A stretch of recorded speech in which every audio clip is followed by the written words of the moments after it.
Hi everyone, today I am here with a classics reading wrap up. So many classics that I have loved, I have completely adored, that I can't wait to share with you and recommend to you. Honestly, there's nothing that I have read this year that I have disliked in any way, shape or form. When it comes to classics, there are new to me authors, there are trends in my reading. I'm so excited about everything that I have been reading that has also definitely shaped the way that I have planned out my reading for the rest of the year. So I'm excited to talk to you about all of these today. I'm going to start with an honourable classics mention because I'm not quite sure if we can yet consider these books classics, but I am putting the case forward that they will most definitely be classics one day, if not already. I kind of am already seeing them as classics because I think they are worthy in terms of literary merit, in terms of wider contribution to the literary canon, in terms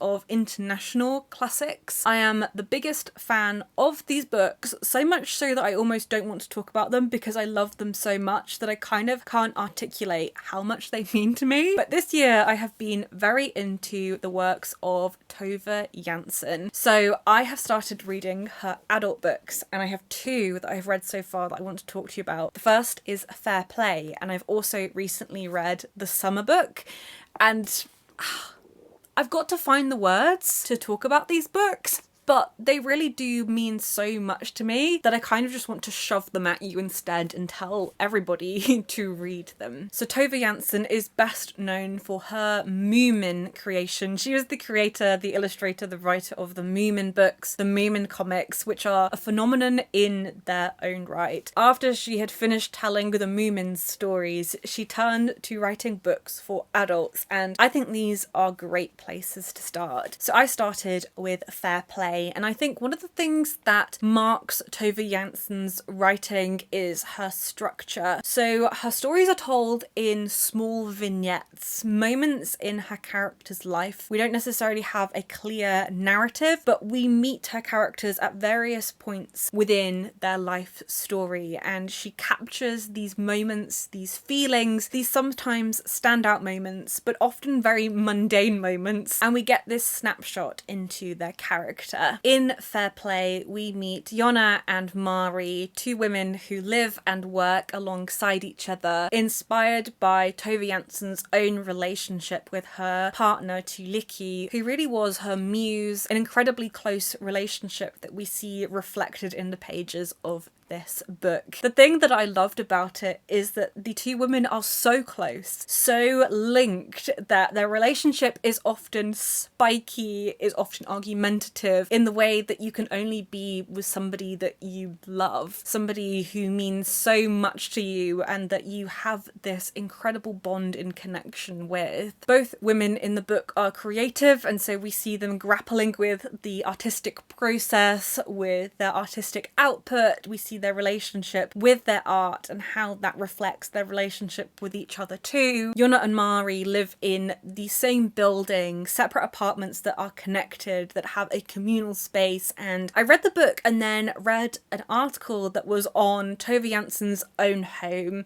the architecture behind her home and the way that she lived, and you can see how she was very closely inspired by her own setup, but the characters also have their own cabin on a Finnish island that they visit, and so we see them in two different spaces within their lives too, and that also affects the way they interact with each other, whether they are living in their shared building or they're living in their cabin together. It's a sentimental read where love is completely at the heart of it, and where you feel Tove Jansson's love for her subject shining through too, and so I read it and I fell in love with it because I could tell how much care had gone into it and how much it made me ponder on some of life's biggest subjects. It was such a pleasure to spend time with this book in a world that I wanted to live into, a world that I wish I could replicate in my own life because this meant so much to me. So I read this knowing that I was completely obsessed with Tove Jansson, and then I also read the summer book where that was just amplified. I can't decide which one of these I love the most, but the summer book is tinged with nostalgia. This is about a grandmother and her relationship with her young granddaughter. They too spend a lot of time at their cabin on a Finnish island, and the book again is very spiky. They have a very complicated relationship, but you have a woman who is reaching the end of her life, who is sort of coming to terms with the fact that she is growing older, that she is ill, and in her young granddaughter, she is often frustrated by her youth, amused by her youth. And what I loved about it was the interplay of wisdom and naivety in both characters. So we often think of this stereotype of the wise grandmother, but we also see her being incredibly naive at times, and her granddaughter is the one who has the wisdom, who has those moments of clarity where she sort of tells it to her grandmother straight. Again, the book is structured in vignettes, so we meet the characters at various different events in their life that again can be very mundane, but also can be very big things in their life, which are overshadowed by other things that happen to them later on. Compared to Fair Play, where the characters move between their home and their cabin, this is a much more static book, so we become a lot more familiar with the cabin and its eccentricities. We have this sense towards the end of the book that this is a world that changes as soon as the characters leave this one place. It adds to that sense of time running out when our young character Sophia will grow up and it no longer holds that same sentimentality to her as our grandmother character grows older too and is more limited in the time that she can spend at the cabin, but also as summer comes to an end and the time that our characters spend at the cabin draws to a close, we leave the book feeling that same sense of nostalgia that the characters feel. The magic of Tove Jansson's books are in her characters who are often much older in age than characters that I often read about, and she captures these moments in people's lives that might seem simple at the time, but when you look across them as a whole are very important, and she captures this array of feelings from this warm happiness to this sadness to a nostalgia to a sense that all things draw to a close, and so we should live in the moment and live for those moments because one day we might not have them anymore. So if you've never read any of Tove Jansson's adult books before, go and find them immediately. You need these in your life. Moving on to some very different books, but whose stories still capture a similar sense of nostalgia. And I have been experiencing what I am terming Mitford mania. I am very deep in Mitford mania at the moment. I'm obsessed with anything to do with the Mitford sisters. This started because I was quite excited to watch the new adaptation of their lives, Outrageous. Haven't watched it yet, but that's basically because I've been spending all of my time reading Mitford related books. So I started by reading the novels of Nancy Mitford. I have read The Pursuit of Love and its sequel, Love in a Cold Climate. And I actually think these are best discussed alongside each other because they follow a family called the Radlets that are very closely connected with Nancy Mitford's own family. They are eccentric, they are fun, they are outrageous. You often don't agree with them, but you enjoy reading about them. And I've been so caught up in the world that Nancy Mitford has recreated in the pages of these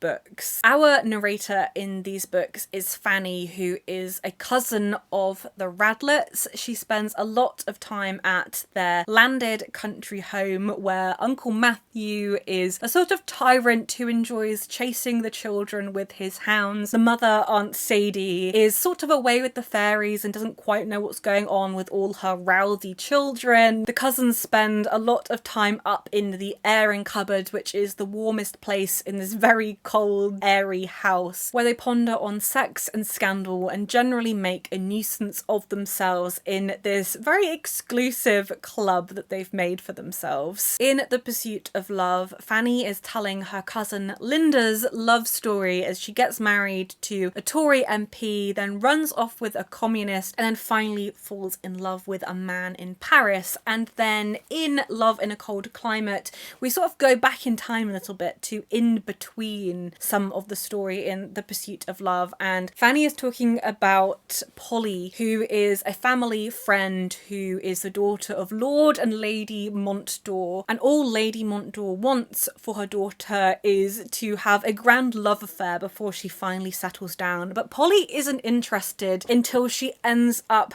marrying her uncle by marriage and causes family scandal. I think I enjoyed Love in a Cold Climate slightly more, but I think that's also because I had read this already and I was so immersed in the world that it was really nice meeting the characters again and finding out about them. I kind of felt like I was part of the family by the time that I had read this. So I think they are best read alongside each other, and there is a third book in the series too, which I'm really looking forward to reading. But I do think that my love of these books was completely enhanced by the fact that I had also read The Mitford Girls by Mary S. Lovell, which is a biography of the Mitford family, which the new adaptation Outrageous is based on. You really do need a full biography to be able to talk about the complexities, the nuances of the Mitford family. I have so many thoughts on the way that we engage with the Mitford family. So Nancy, for example, was the novelist. Pam was sort of the forgotten sister who led quite a rural life and was just happiest at home. There was also a brother, Tom, who spent a lot of time in Nazi Germany leading up to the Second World War. We then have Diana, who married into the Guinness family, but then ran off with Oswald Mosley, eventually married him, who was head of the British Union of Fascists. We then have Unity, who was obsessed with Hitler to the point where she moved to Germany. She would station herself in places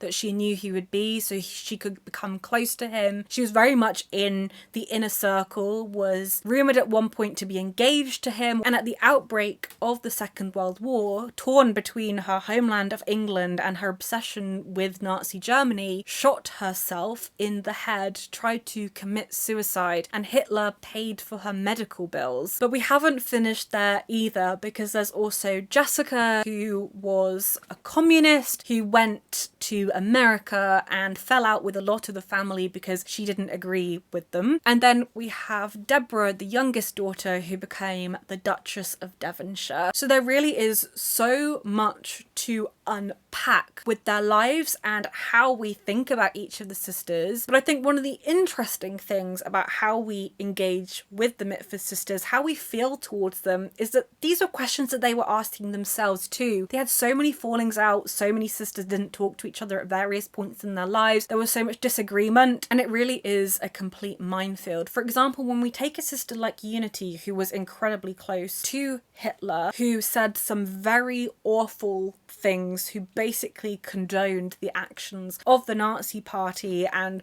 was very public in her support for them, how do we view those actions when in the years after her suicide attempt she became a very different person who led a very different life because her injuries were so extreme that it changed her irrevocably as a person? I still don't know how I feel about the Mitfords, but that is the fascination with them. You don't know how to feel, but we sort of lean in closer and want to find out more, and that's a fascination that was present during their lives and I think is just as present now. I'm looking forward to reading more of Nancy's writings, the third book in the Pursuit of Love series, and also Wigs on the Green, which was one of her most controversial books when she published it and caused a huge rift in the family. Also really looking forward to watching the Outrageous adaptation. It's on my list, it will be done, but I've got more books to read before then. And I'm hoping that I will do a whole Mitford video where I can talk a bit more about their writings and also about how we engage with their lives alongside the things, the writing that they left behind. And then hot off the press, a book I just finished reading before I hit record. This is The Edwardians by Vita Sackville West. I love Vita Sackville West as a person. She was eccentric, she was out there, she was dedicated to the things that she loved, including Virginia Woolf. I've read lots of her letters, the letters that she wrote to Virginia Woolf, but I've never read any of her fiction before, and I thought I would start with The Edwardians. The Edwardians on the surface is set up as a satire of the Edwardian era. So for example, our main characters are called Sebastian and Viola, which is a play on Shakespeare's play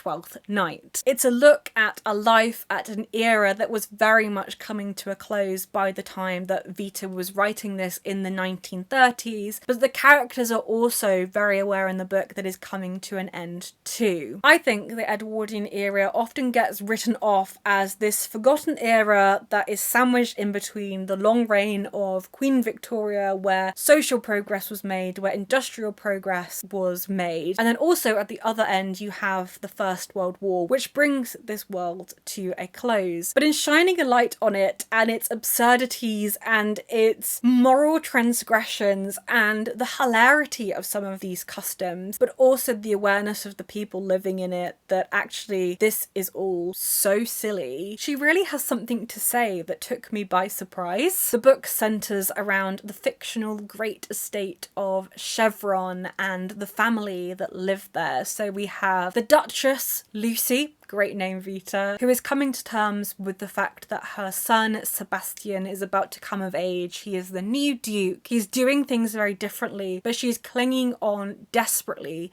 to this world that she has always been a part of. Her two children, Sebastian and Viola, again are looking to a new age. Sebastian is discontented after meeting a man called Leonard Anquetil, who is a great explorer invited to Chevron and very out of place, and points out just how out of place he is to Sebastian. And he also sets Sebastian on this course of realising his discontent after pointing out that his life as a duke is sort of preordained. It is set in stone and will never change. And so in pointing this out to Sebastian, Sebastian becomes very aware in a sort of existential crisis way and sets out on these many love affairs with various different women from across society, from across the social stratum, in a way of getting away from this life that has been set out from him since birth as a duke. In being aware of it, he's also aware he definitely can't get away from it. We have other characters such as the social beauty, Sylvia, Lady Roehampton, who is having an affair with Sebastian at the start of the book. She is obsessed with staying beautiful because that's how she has always been. We have Teresa, the wife of a humble doctor who becomes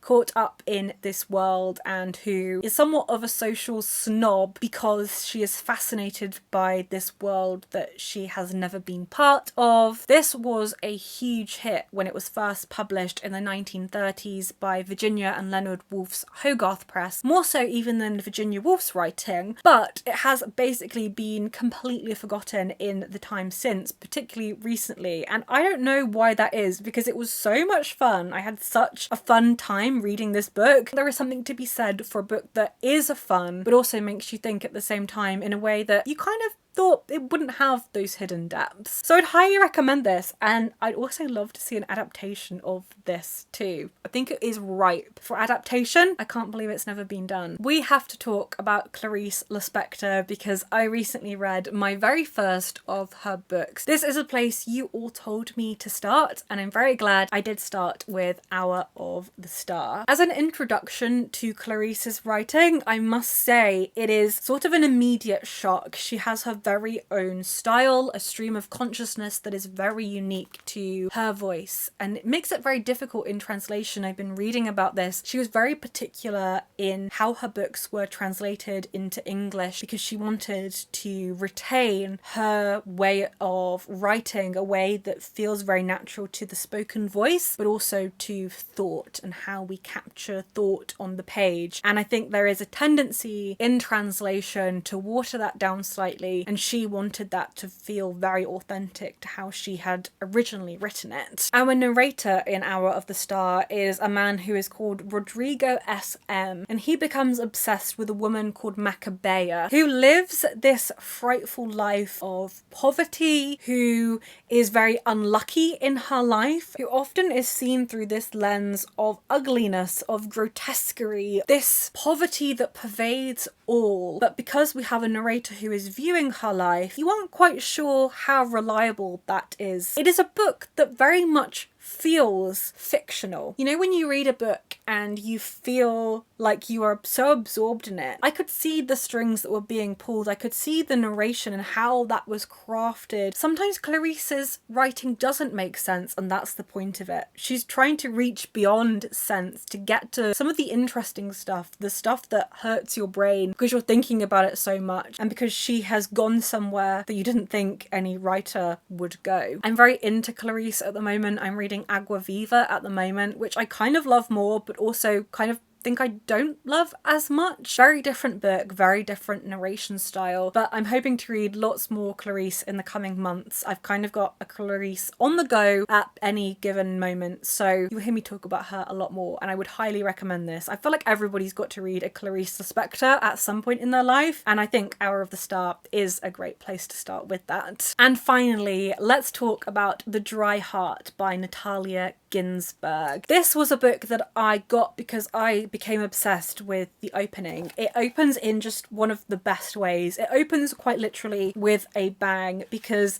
the opening lines of this book are, "Tell me the truth," I said. "What truth?" he echoed. He was making a rapid sketch in his notebook, and now he showed me what it was. A long, long train with a big cloud of black smoke swirling over it, and himself leaning out of a window to wave a handkerchief. I shot him between the eyes. This is the story of a young woman who is married to a much older man, a sort of unfortunate marriage that people don't approve of, and we see in these moments after she leaves the house, after she leaves him dead, her recounting their relationship and what has led up to that point. This is a book that kind of has stayed with me, but also didn't resonate in the ways that I thought it would. It's a book that I have remembered the essence of, remembered the voice of, remembered a feeling of loving it as I was reading it, but I'm not quite sure it hit the mark where I wanted it to exactly, so I've forgotten some of the specifics of the book. I just remember, I think, those high moments of emotion in the book that Natalia Ginzburg captures so well. There are some really heartfelt moments, some heart-wrenching moments. I think those are the bits that she does best. It's a book that I'm kind of glad that I've read, because I think it will lead me on to reading more Natalia Ginzburg, and I've got a few more that I would like to read, so I'll be talking about those. But she's a great writer. She really has something. She has a great voice and a real great ability with the story, and I do wonder if the more I read of her, the more I will learn to love her, and the more I'll kind of see what she's trying to do with her writing that I think maybe you don't quite get in one book. But The Dry Heart was great. A really great quick read. I got everything I wanted out of it. Would really recommend reading it, but that's kind of all I have to say. Maybe this just didn't do it for me quite as much as some of the other books I've read recently. So that was my classics reading wrap up. So many books that I've been so excited to talk about that I really want to share with you, because I want to know if you've read them, but also I just want everybody to read them if you haven't already. They are such good books, particularly Tove Jansson.